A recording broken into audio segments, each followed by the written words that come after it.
February 3rd, 2023. A Norfolk Southern freight train derails in East Palestine, Ohio. 38 cars leave the tracks. Fires erupt. And in a matter of hours, a quiet rural town becomes the center of a national disaster. It starts like any ordinary night. Train 32N is heading east through Columbiana County. It's a long one, nearly 2 miles. 150 cars, most of them loaded with industrial freight. But 11 of those cars are carrying hazardous materials, chemicals used in plastics, solvents, and refrigeration. The train passes through farmland, wooded cuts, and quiet towns. It's cold, low 30s. The ground is hard, steam trails off the locomotives. Inside, the crew is alert, but they have no reason to believe anything's wrong. And yet, something is already failing. About 30 miles out, a wheel bearing begins to overheat.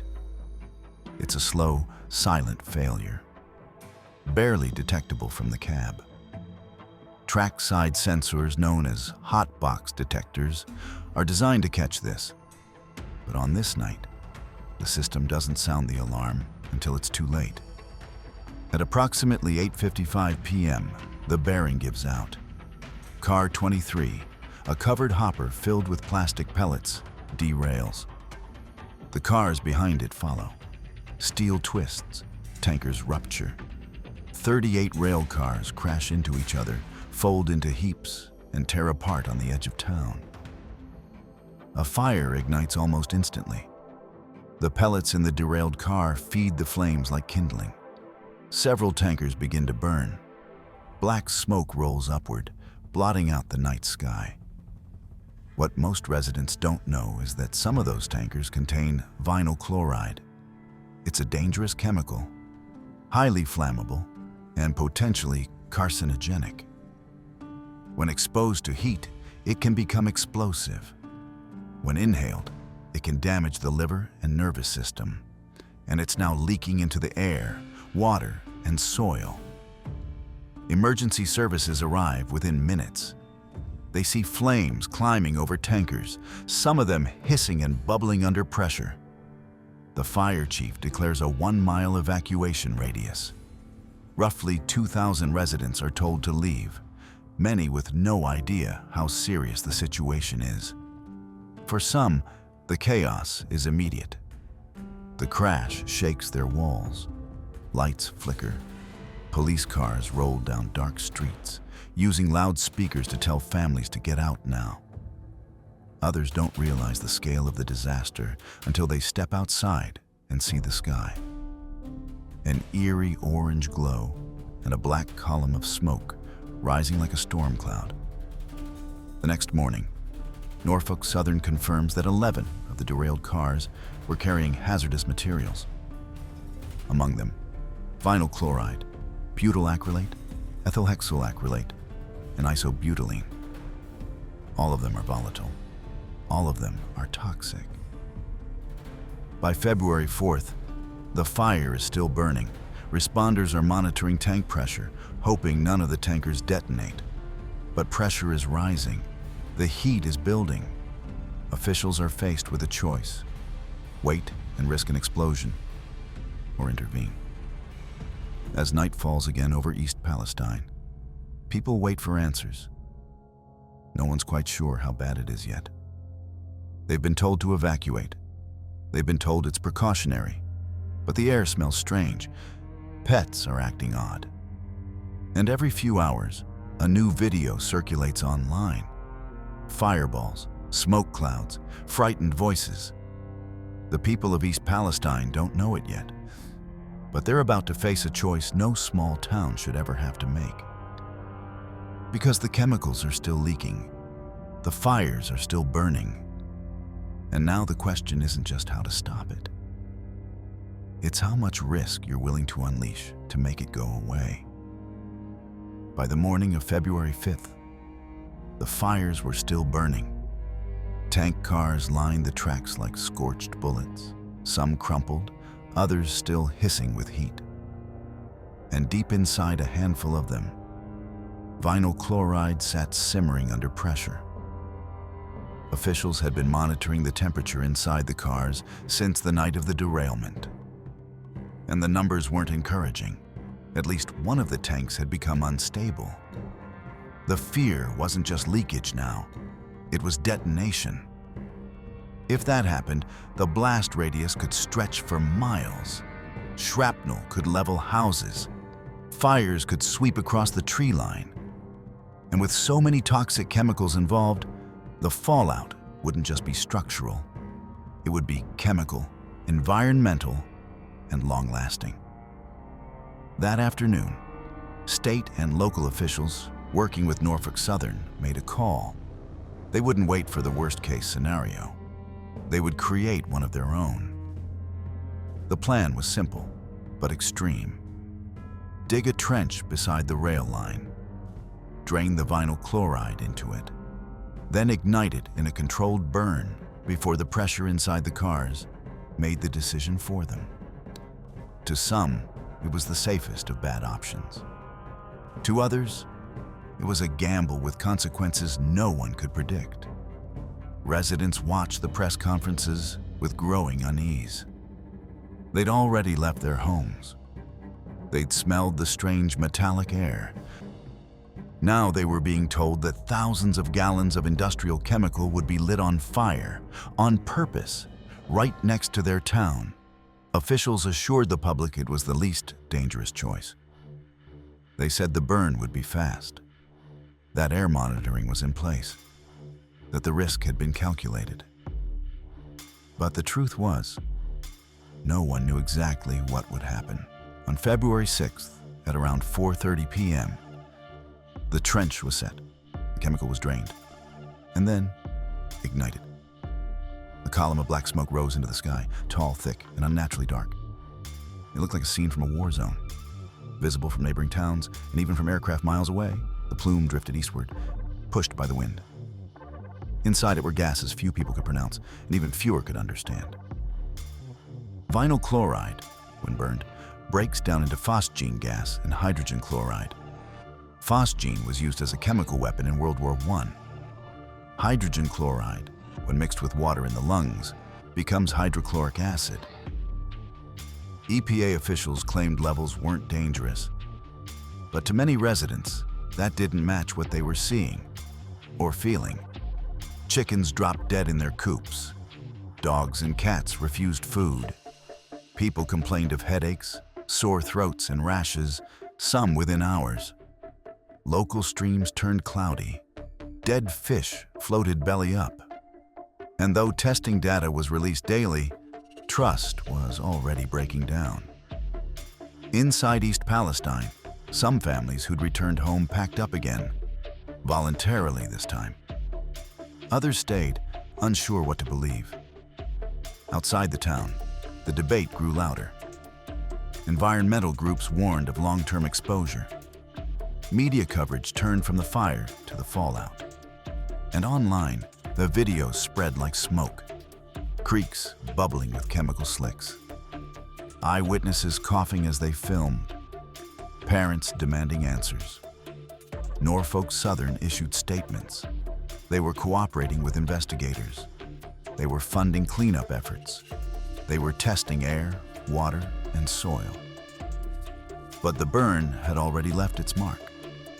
The smoke may have cleared in days, but the questions didn't. How much vinyl chloride had been burned? What exactly was released into the environment? Why hadn't better precautions been in place before any of this happened? And most haunting of all, was this truly the safest option, or just the fastest? In the days that followed, officials reopened the town. They told residents it was safe to return, that the danger had passed, that they were working on answers. But as more symptoms surfaced, as more pets died, and more soil tests came back abnormal, it became clear. The burn hadn't ended the crisis. It had only transformed it. From a fire into a fight over health, truth, and responsibility. And it was only just beginning. The smoke was gone. The fires were out. But for the people of East Palestine, nothing felt over. Their town had become the face of something larger, a disaster wrapped in promises, press briefings, and unease. And now the spotlight turned toward what everyone wanted to know. What caused the derailment? Who was responsible? And how could this have been allowed to happen?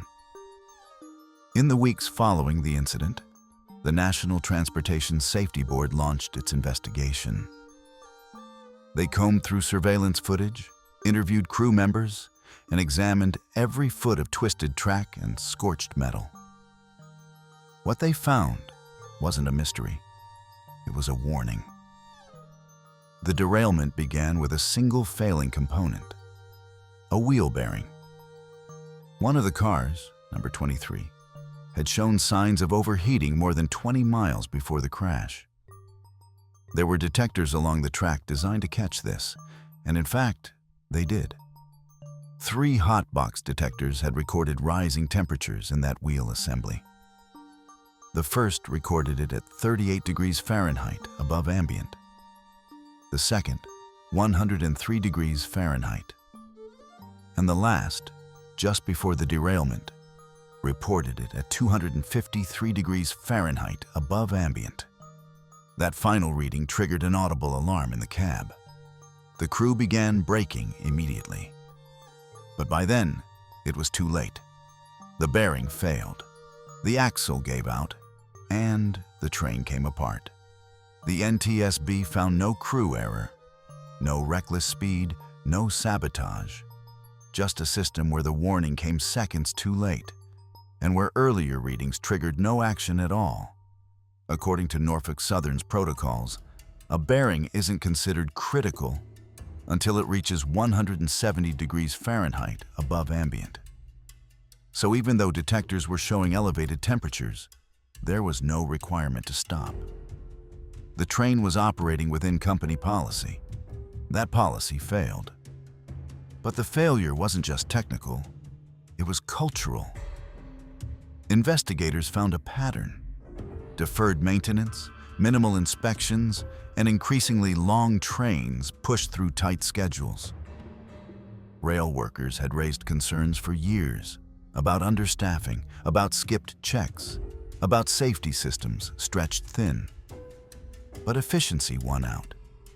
Fewer inspections meant faster turnarounds. And the risks stayed hidden until East Palestine. Public anger grew. Residents demanded answers not just from Norfolk Southern, but from federal regulators. Why weren't the rules stricter? Why weren't hazardous trains labeled more clearly? And why were companies allowed to self-regulate in the first place? As the investigation widened, so did the consequences. Lawsuits were filed by individuals, by the state of Ohio, and eventually by the U.S. Department of Justice. People accused Norfolk Southern of negligence, of endangering public health, of failing to act on clear warning signs. In response, the company announced a compensation fund. They offered reimbursements, bottled water, air filters, testing.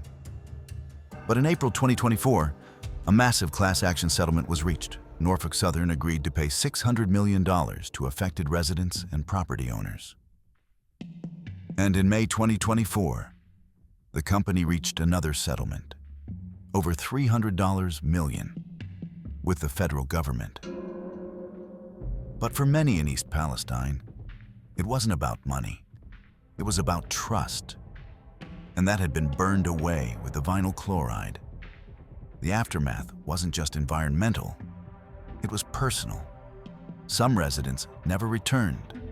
Others stayed and watched their kids develop mysterious symptoms.